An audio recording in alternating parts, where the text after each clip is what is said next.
નામ બદલવાની યોજના આ લોકો દ્વારા કરવામાં આવી રહી। વડોદરાના મકરપુરા વિસ્તારમાં દબાણ શાખાનો સપાટો સામે આવ્યો છે। વિવાદ બાદ પોલીસ બોલાવવી પડી હતી। વડોદરાના મકરપુરા વિસ્તારમાં રોડ પહોળો કરવાની કામગીરી ચાલી રહી છે। મકરપુરાથી સુશન તરફ જતા મુખ્ય માર્ગ પર વોર્ડ નંબર 19ની હદમાં આવતો વિસ્તાર હોવાથી આજે કોર્પોરેશનની દબાણ શાખાની ટીમ વોર્ડ ઓફિસર સાથે દબાણ હટાવવા માટે પહોંચી હતી। આ દરમિયાન મકરપુરાથી જીઆઈડીસી તરફ જવાના માર્ગ પર ખૂણે આવેલી એક ફેબ્રિકેશન કારખાનાની જગ્યા મુદ્દે વિવાદ ઉભો થયો હતો। કારખાના માલિક અને દબાણ શાખાની ટીમ વચ્ચે ઉગ્ર બોલાચાલી પણ થઈ હતી। કારખાનાની જમીન બાબતે કોર્ટમાં કેસ ચાલી રહ્યો હોવાના કારણે તેમના વકીલ પણ સ્થળ પર પહોંચી ગયા હતા। સ્થળ પર વોર્ડ ઓફિસર અને વકીલ વચ્ચે પણ ગરમાગરમી જોવા મળી હતી। મામલો વધુ વકરતા પોલીસને જાણ કરાઈ હતી, જેના પગલે પોલીસ સ્ટાફ ઘટના સ્થળે પહોંચ્યો હતો। કારખાનાની જગ્યા પર કોર્ટ દ્વારા આપવામાં આવેલી નોટિસ લગાવવામાં આવેલી હોવા છતાં કોર્પોરેશનનું દબાણ હટાવવા તૈયાર હતું। કોર્ટના હુકમનું પાલન ન થતું હોવાનું જણાવીને કારખાનાના માલિકે જેસીબી મશીનથી આગળ સૂઈ જઈને આત્મહત્યા કરવાની ચીમકી આપી હતી। પરિસ્થિતિ તણાવપૂર્ણ બની હતી। આ ઘટનાને કારણે કોર્પોરેશનની દબાણ હટાવવાની કાર્યવાહી ટૂંક સમય માટે અટકાવી દેવામાં આવી હતી। વસ્તુ એવી છે કે કોર્પોરેશને વર્ષ 2018માં અમને નોટિસ આપી હતી કે આ મિલકત ઉપરથી તમે કબજો ખાલી કરો। ત્યાર પછી અમે કોર્ટમાં આમના વિરુદ્ધ કાયમી સ્થાપન અને હક સ્થાપન માટેની દાવો દાખલ કર્યો છે, જે દાવો હજુ અત્યારે પેન્ડિંગ અવસ્થામાં છે। અને એમાં અમે આ કોર્પોરેશનના અધિકારીઓ વિરુદ્ધ મનાઈ હુકમ માંગેલો છે કે આ મિલકતનો જે લગીન દાવાનો નિકાલ ના આવે તે લગીન આ મિલકતની અંદર એ પ્રવેશી શકે નહીં। અને એ કેસની અંદર એ પોતાના એડવોકેટ મારફતે હાજર થયેલા છે, પણ તારીખોમાં નિયમિત રીતે ગેરહાજર રહીને એ મનાઈ હુકમની અરજીનું કામ આગળ ચલાવી રહ્યા નથી। અને અહીંયા ગેરકાયદેસર રીતે મનસ્વી રીતે પોતાનો કબજો આ જગ્યા છે, આ જગ્યા એમને બતાડવામાં આવે છે।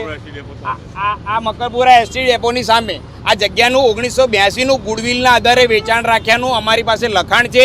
અને જે મૂળ જમીન માલિક હતા, જેની જમીન જીઆઈડીસીમાં સંપાદન થયેલી છે, અને એમાંથી બાકી પડતી જે જમીન હતી એ બાકી પડતી જમીન અમે વેચાણથી રાખેલી છે। 1035 સ્ક્વેર ફીટ આ જે ટોટલ જગ્યા છે 1085 એટલું જે અમારું છે તદ્દન ખોટી કામગીરી છે, ગેરકાયદેસર અને મનસ્વી રીતે કોઈપણ જાતના ઓર્ડર વિના અને અમને કોઈપણ જાતના વાંધા નોંધ્યા વિના પોતાની કામગીરી કરી રહી છે। જે બાબતે અમારે હાઈકોર્ટમાં રીટ પિટિશન આ તત્કાલીન તમામ અધિકારીઓને કેમ સસ્પેન્ડ નહીં કરવા જોઈએ એ બાબતેની કાર્યવાહી આગળ વધારવાની અમે એમને માંગણી કરી કે તમારી પાસે આ જે મિલકત છે તોડવા માટેનો કોઈ ઓર્ડર હોય કે લીગલનો ઓપિનિયન હોય કે કોર્ટનો ઓર્ડર હોય તમે અમને બતાવો। તે અમને આપવાની તદ્દન ના પાડી રહ્યા છે અને કહે છે કે તમે તમારી રીતે કરો, અમે અહીંયા અમારું કામગીરી ચાલુ રાખીશું। પણ અમે ખ્યાલ છે કે અમે પોતે તમારી ઉપર મનાઈ હુકમ માંગેલો છે, તો કોર્ટના હુકમ સિવાય ઉપરવટ બીજા કોઈનો હુકમ હોઈ શકે નહીં। એ કોર્પોરેશન હુકમ કરે કે કોઈ બી, અમે ડિસ્ટ્રિક્ટ કોર્ટમાં ગયા છે તો સૌથી પહેલો હુકમ ડિસ્ટ્રિક્ટ કોર્ટનો જ માનવો જોઈએ। હું એટલે જ કહું છું કે આજકાલ આ કોર્પોરેશન જે વડોદરા કોર્પોરેશન એ ખાડામાં લઈ જઈ રહી છે અને લોકોને બી ખાડામાં ધકેલી રહી છે। તો જેના બાબતે આમ નાગરિકે ખૂબ જ અવાજ ઉઠાવવો જરૂરી છે। એડવોકેટ દિનકર ત્રિપાઠી। અમને એવું નથી કે અમારી પાસે જે રોડ પ્રોજેક્ટ શાખા અમારી આવેલી છે વીએમસી ટીમ તરફથી, અને રોડ શાખાએ અહીંયા માર્કિંગ કરેલું છે એ પ્રમાણે આખું તોડવાનું રહેશે।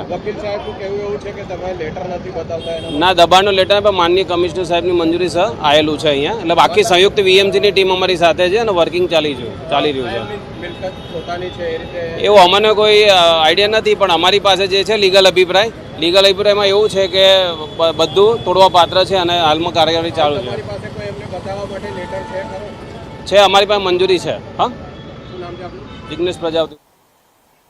સમાચારમાં આગળ વાત કરીએ રાજકોટની, તો રાજકોટ એલસીબી